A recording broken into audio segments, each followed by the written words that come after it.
Bon, c'est une histoire de hasard, comme toutes les belles histoires dans l'édition. C'est une agente allemande qui un jour, enfin mon dernier jour à la foire de Francfort en 91, me rattrape dans la foule et me donne un petit livre très moche. Très, très moche, il partait en lambeaux, il était mais vraiment laid.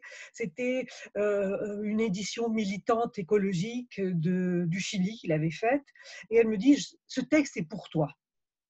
Alors je le mets dans la poche de mon manteau puisque je partais pour l'aéroport et à l'aéroport, je sors le bouquin et je commence à le lire et je suis absolument prise complètement par le texte et en plus avec une espèce d'allégresse, de jouissance et d'allégresse. J'avais l'impression d'avoir 14 ans. J'étais dans un truc d'aventure, je riais, j'ai failli louper mon avion. Je partais pour Bruxelles où il y avait une rencontre sur le Portugal. Le matin, j'avais fini de lire le livre, évidemment. J'avais téléphoné à l'agente, je lui avais fait une offre, tout était d'accord. Voilà. Et je rencontre Lydia Georges, l'écrivain portugais. Je lui dis: Lydia, c'est formidable, je viens de lire un livre extraordinaire.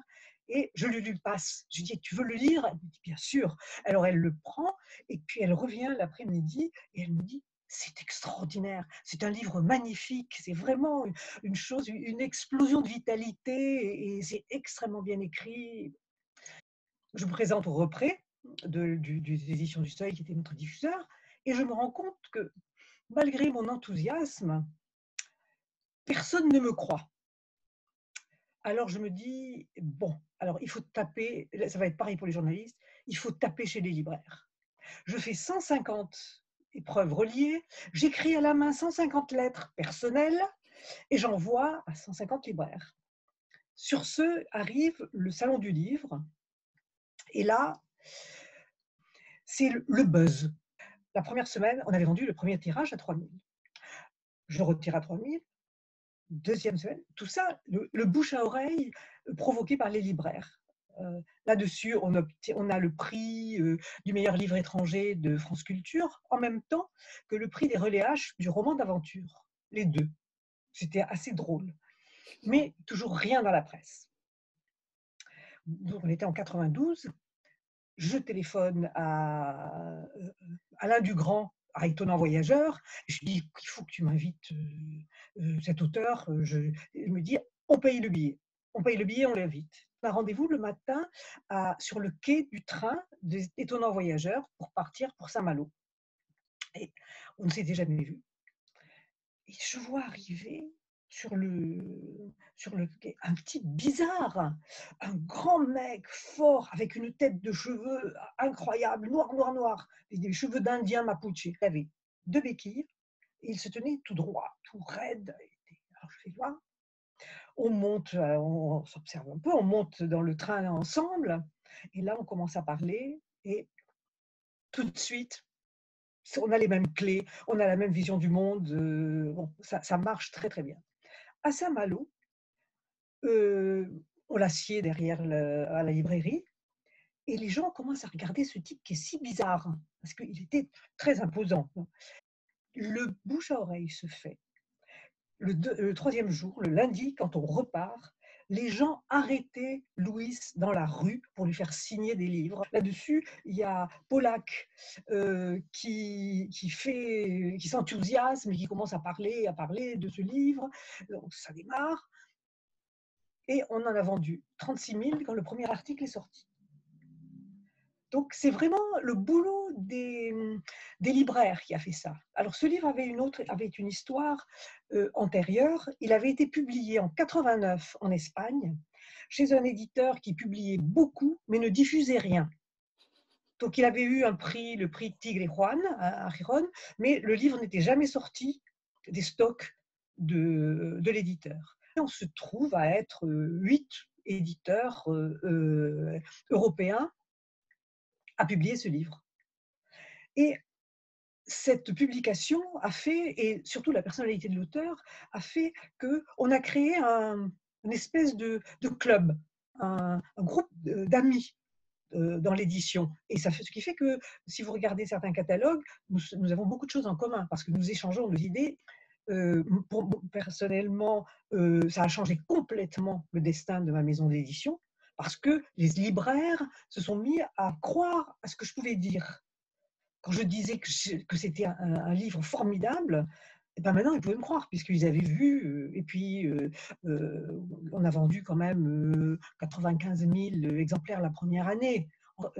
Et Louis a grandi à l'international, tous ses livres il est devenu très très très populaire. Il est allé s'établir à Gijón, qui est une ville au bord de la mer, dans les Asturies, et il a créé un salon du livre, hein, dans lequel il invitait des libraires de toute l'Amérique centrale, il leur payait le voyage pour venir présenter les livres et pour qu'on ait accès à la production latino-américaine. Luis Sepúlveda est un homme généreux. D'abord, il a toujours lu les inconnus, il a toujours lu les jeunes, et puis quand il a pris conscience de ce qu'était le marché du livre, il a vraiment fait des efforts pour aider les libraires des pays les plus déshérités de l'Amérique latine du point de vue du souci de la culture du livre dans ces différents pays. Il a créé un prix littéraire sur manuscrit. Nous étions avec ses éditeurs, donc le groupe des 7, et lui, et nous avons reçu, on n'avait pas pensé à ça, 300 manuscrits arrivant d'Amérique latine, qui nous ont permis de récompenser Eugenia Almeida, de récompenser des jeunes qui ensuite ont grandi. Donc c'est une rencontre bénie. Car elle m'a permis, enfin, lui, elle a fait un homme qui est un auteur installé, connu partout, et moi, elle m'a permis de développer ma maison d'édition, de gagner en crédibilité, d'avoir des amis dans l'édition à l'étranger, et je pense que le jour où on s'est rencontrés sur le quai de la gare, tout a changé pour tous les deux. Ben, je pense que dans le cas de Louis, c'était le fait qu'il ait été, quand il avait 20 ans, été expulsé de sa patrie par la dictature et qu'il ait dû ensuite aller travailler parce qu'il a circulé à l'intérieur de l'Amérique latine, mais ensuite il a vécu 14 ans en Allemagne et il était journaliste en Allemagne, et c'est un effort très grand de pouvoir vivre, travailler. Il s'est marié, il a 3 enfants allemands, il était dans un autre pays très différent de sa patrie. Dans l'écriture de Louis, on peut voir à quel point il est attaché à la précision de la langue. Comme il disait toujours, et reprenez ce que disait Hemingway, c'est qu'on peut écrire des textes magnifiques avec des mots à $2, mais on peut écrire d'encore plus beaux textes avec des mots à 2 cents. Pour avoir traduit ces livres, ces fables animalières, je peux vous dire que c'est pas facile de traduire Louis, parce qu'il a une telle précision de la place des mots dans dans la phrase, et un tel soin et un tel souci de la précision que je pense que les mots étaient sa patrie. Vraiment, la langue maternelle est indispensable. À un moment donné, tous ces auteurs latino-américains ont joué à des jeux, tout le groupe autour de Louis et de certains salons du livre. Il y a eu un développement d'amitié, ce qui était d'ailleurs fascinant, parce que c'était une table où vous aviez 8 auteurs, et de quoi on parlait? Bon, de nourriture d'abord et de recettes de cuisine, et puis après, quand la soirée était un peu plus chauffée, on discutait de littérature, de façon d'écrire. Et ils se sont mis à se prêter des personnages. Paco Taibo et Louis se sont prêtés des personnages parce que, il fallait avoir des connaissances sur le Mexique dans tel roman de Luis, donc il prenait le personnage emblématique de téléphoner au personnage emblématique de Taibo. Ils ont aussi utilisé la langue, espagnole parlée dans tout le sous-continent américain est extrêmement riche. Il y a vraiment une langue, commune, mais avec des tas de variations qui sont, le vocabulaire, mexicain est absolument fascinant, de la langue parlée, hein. La langue littéraire est homogène dans toute l'Amérique latine, mais il y a des variantes qui donnent une variété, une souplesse, une vivacité extraordinaire. Il avait une très solide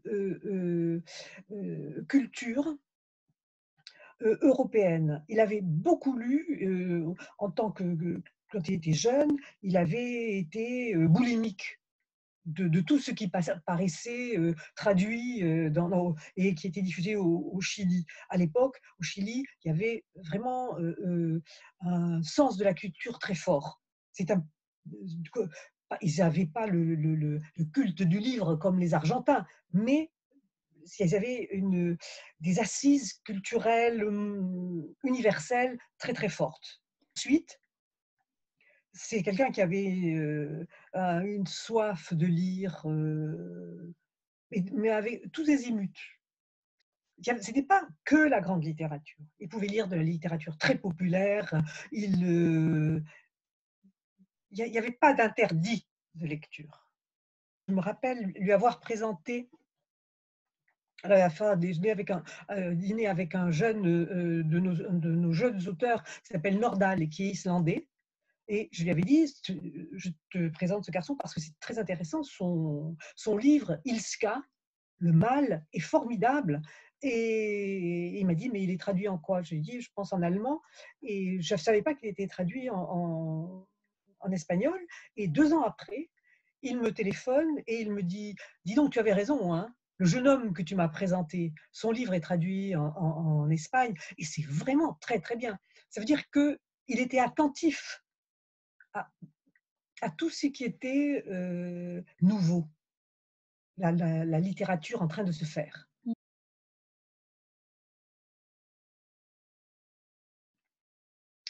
D'abord, je suis très optimiste de nature, toujours, et je pense que les problèmes doivent être abordés les uns après les autres. J'ai été assez agréablement surprise de voir la façon dont les livres manquaient. Quand toutes les librairies sont retrouvées fermées, la demande de livres était très forte. Moi qui n'ai pas eu la présence d'esprit d'aller m'acheter des livres avant de rentrer chez moi pour le confinement, j'ai compensé en achetant des livres numériques. Mais tout le monde n'achète pas des livres numériques, n'est pas rodé à la lecture sur les livres numériques. Et il y a une demande. Et là, avec les libraires qui ont créé des drives, les gens ont commandé par Internet. Il y avait la queue pour venir chercher les paquets de livres qu'ils avaient commandés.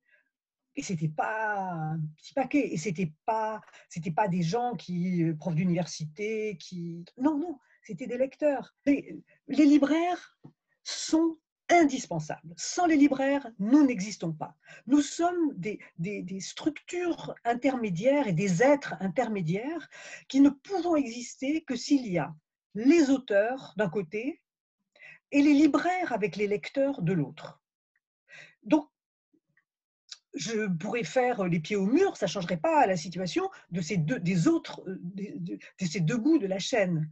Or, on me dit qu'on rouvre les librairies, donc moi, je suis heureuse. Mes auteurs ont été un peu bloqués par ce confinement parce qu'ils étaient très, très, très inquiets, mais ils écrivent des choses. Donc, je crois que on va voir, on va pas faire fortune, mais on va tenir. J'ai vécu des périodes très, très, très, très difficiles où tout était bloqué, on ne vendait plus de livres. Je me rappelle des grandes grèves où on ne vendait pas un livre. Je me rappelle des situations politiques où tous les gens étaient figés et ne lisaient plus rien. Et à partir du moment où on avait dit: «C'est fini, on débloque», il y avait eu une explosion. Moi, je me souviens en 93, tout d'un coup, on s'est mis à vendre des livres, mais on n'arrivait pas à fournir. Donc, je refuse de me laisser saper le moral. Et je vous dis, il faut que les libraires soient aidés parce qu'ils sont indispensables. C'est pas le maillon faible, ils sont indispensables. De même que les auteurs. Et puis nous, entre les deux, ben, on se débrouillera.